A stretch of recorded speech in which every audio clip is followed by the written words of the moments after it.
Fala galera, beleza? Para quem não me conhece, meu nome é Rafael, sou especialista, educador e mentor na área de dados e hoje nós vamos falar sobre um tema muito interessante que, na minha opinião, é pouco abordado, pelo menos eu quase não vejo, né, sendo muito abordado, que é a questão das vulnerabilidades, certo? Ou seja, hoje eu vou explicar para vocês algumas boas práticas relacionadas a evitar que aconteça vulnerabilidades no seu código, ali quando você faz seu processo de ETL, ELT, ingestão de dados, tratamento de dados, processamento, enfim. Dentro do seu código Spark, seu código SQL, Python, Scala. O que eu vou falar aqui serve para tudo.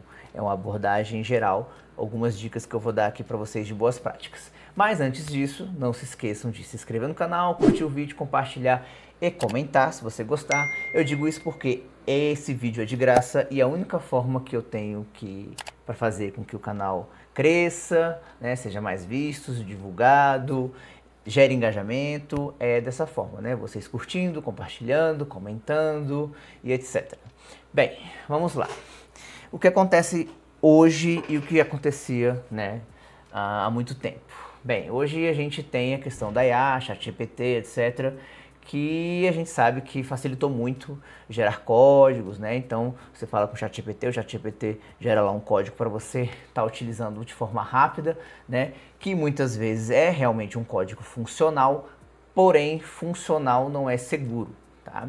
Então, beleza, você pode lá usar a IA para te auxiliar. A gente já utilizava, por exemplo, Stack Overflow, né? Muito código de Stack Overflow, a própria documentação das linguagens, né? O próprio Google para poder achar ali a solução, né, de alguma regra de negócio, implementação de algum tratamento de dados. Então, assim, o reuso, né, de código, sendo por IA ou não por IA, sempre foi uma prática, tá?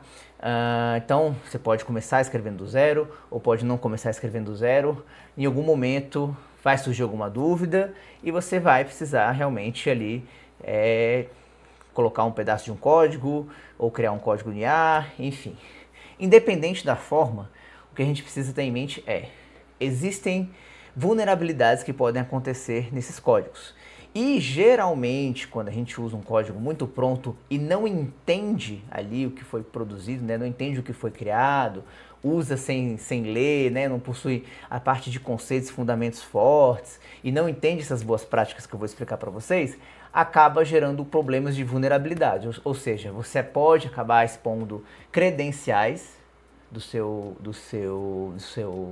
usuário, que é exatamente o primeiro tópico que eu vou falar para vocês. Eu anotei aqui alguns tópicos para a gente conversar, para explicar para vocês, e isso vai gerar um grande problema, né? Ou seja, um invasor pode conseguir acesso a essas credenciais, né? Inclusive, pelo amor de Deus, gente, colocar credencial no código já é um erro danado dentro do ambiente ali seguro, né? Que eu digo dentro do ambiente de trabalho, etc.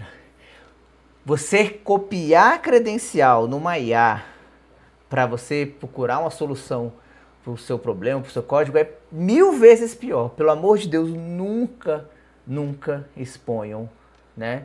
Igual eu falei, já é pior, já é ruim num ambiente seguro e controlado.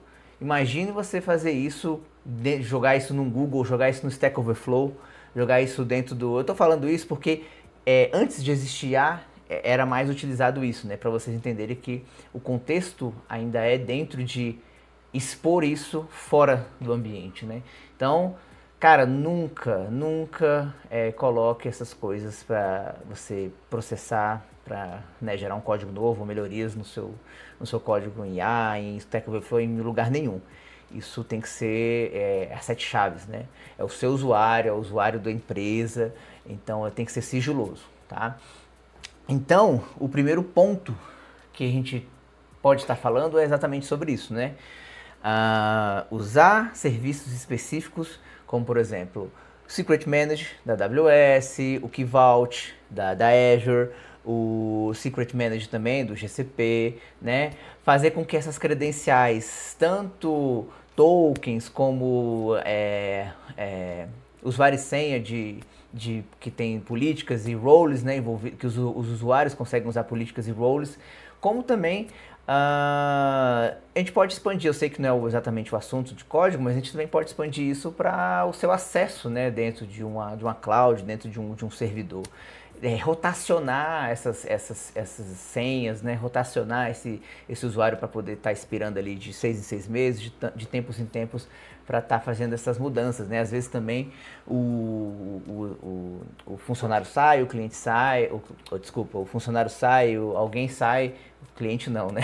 Mas enfim, o que eu quero dizer é que rotacionar essas chaves, rotacionar essas senhas, expirar para poder ser renovado, ter realmente ali uma gestão e uma governança dessas keys e nunca botar isso exposto no seu código, né? Então você pode usar, por exemplo, um ponto .env, né?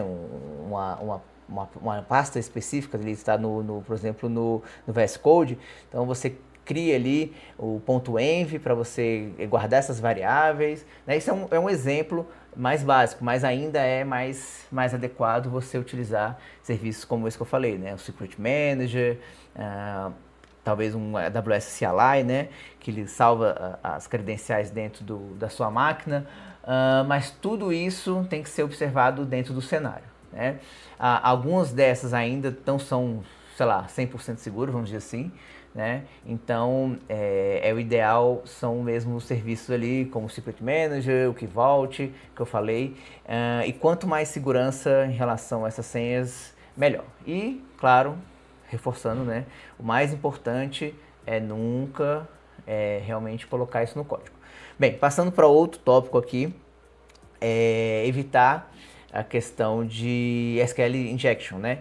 Que é o que? É a capacidade que o invasor tem de conseguir acessar o seu código, né? Ali, sua consulta que você fez, por exemplo, no SQL, e se você não parametrizar essa query, usar de uma forma ali com uma string que concatena e ela tem essa capacidade, você tem essa capacidade de estar conseguindo alterar essa string, o invasor pode conseguir alterar e por exemplo, onde você colocou lá, sei lá, eu quero ver o ID 5, ele vai conseguir fazer uma alteração e enxergar todos os IDs, extrair todos os dados, ou dar um drop no seu banco, por exemplo. Então é basicamente tomar cuidado para que você crie o seu código, crie ali de uma forma com que não seja possível ter alterações de terceiros para exatamente fazer esse SQL injection, né? Essa injeção de SQL invasor que vai prejudicar ali os seus dados. Outra coisa também que é muito importante, evitar usuários root e evitar usuários admin para, né, em ambientes realmente que não seja, sei lá, de portfólio. Até portfólio mesmo, eu aconselho a não usar muito root, pode até usar um admin com muitas restrições, né, se você realmente quer usar só um usuário ali para resolver tudo, né, para mostrar o seu projeto, mas o ideal é que você até monte mesmo um cenário para mostrar que você tem esse discernimento, né. Então monta ali um admin, mas monta também um usuário dev, né, nunca faça commits direto em produção, né, igual eu falei, não sei se eu comentei, mas essa questão de code review é muito importante, tá? Então, assim, tem que passar por essa esteira, né, de qualidade, de QA, de code review, antes do código ir para produção. E é até bom vocês estarem sabendo disso. Quando a gente fala do código ir para produção, às vezes vocês ficam, talvez na cabeça, só aquela questão assim, é para evitar, sei lá, quebrar um dashboard, é para evitar quebrar alguma coisa para o cliente. Sendo que, sim, isso é um ponto importante, mas o mais importante ainda é a questão da segurança, né? Vazamento de dados, etc. Como a gente está comentando aqui, as boas práticas para evitar isso. Outra coisa que é muito importante, né, é a questão dos privilégios mínimos. Então, beleza, conceder, igual eu falei, né, vai criar o usuário dev, vai usar conceder o usuário específico para uma pipeline, ou para um job, ou para um negócio específico, dá o privilégio mínimo, para de preguiça de setar tudo o máximo, né?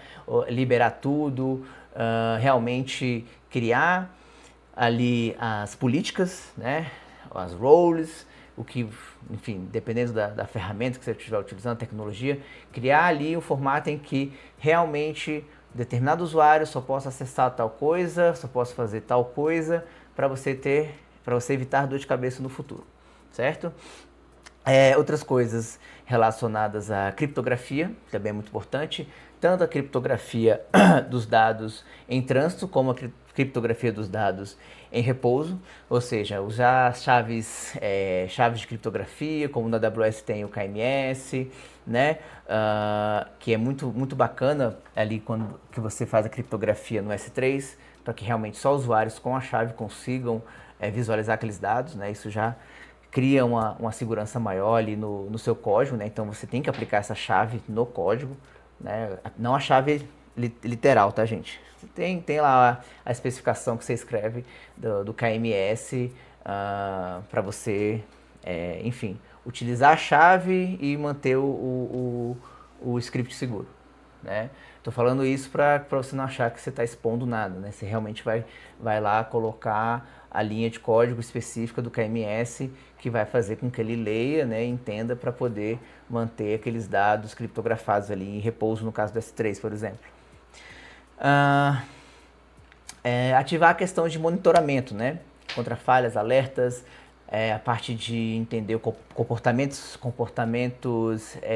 inadequados, comportamentos suspeitos, né, por exemplo, com Guarddury, questão do CloudWatch, muita gente que usa o Datadog também, enfim, essa questão de observabilidade, né, essa questão de monitoramento, de comportamentos suspeitos, né, é muito importante você estar utilizando. Eu sei que isso não é exatamente direto no código, mas isso envolve o seu código, né, envolve ali, se você por acaso deu algum mole, tem esse recurso para identificar se algo errado aconteceu. Então vamos dizer lá que você deu um vacilo e expôs alguma chave, expôs alguma coisa, né? E aí esses recursos de monitoramento e de observabilidade vão ajudar você seriam, vamos dizer assim, uma segunda barreira, né? Então vai ajudar, se você deu mole na primeira vez, na segunda ele vai ajudar você a te proteger, a resolver algum problema, talvez não a tempo, mas às vezes dá tempo de resolver o problema, né? Geralmente dá tempo de resolver, né, caso tenha visto algum comportamento suspeito. A questão de ter realmente lugares seguros para você armazenar os arquivos e seus dados, né? Não deixar qualquer pessoa acessar, certo? Deixar com que arquivos temporários de logs fiquem ali somente por um tempo, né? Ou seja, políticas para que arquivos temporários expirem, sejam deletados depois de um tempo, né? Evitar também expor qualquer tipo de dado confidencial, né? Então usar boas práticas de, se tiver dados confidenciais, eles já virem criptografados, né? Isso também é muito importante, tá? E a governança de um modo geral, tá? Então, eu sei que igual eu falei, eu já estou entrando em aspectos que não são exatamente no código, mas que envolvem o código. Então, seu usuário tem uma chave, uma MFA, né? Multifactor Authenticator, você realmente controlar bem os acessos, tem uma governança completa, tá? Então, pessoal, essas são as dicas que eu deixo aqui para vocês em relação a boas práticas, em relação a evitar vulnerabilidades dentro dos seus processos de ETL, né? Não expandindo não somente para o código, mas expandindo pensando num processo como um todo, e que isso você também pode estar expandido para toda a sua arquitetura de dados, beleza? Espero que vocês tenham gostado do vídeo. Lembrando, não esqueça de se inscrever no canal, curtir o vídeo, comentar, que isso é o que ajuda no crescimento do canal. Valeu e até a próxima. Tchau, tchau.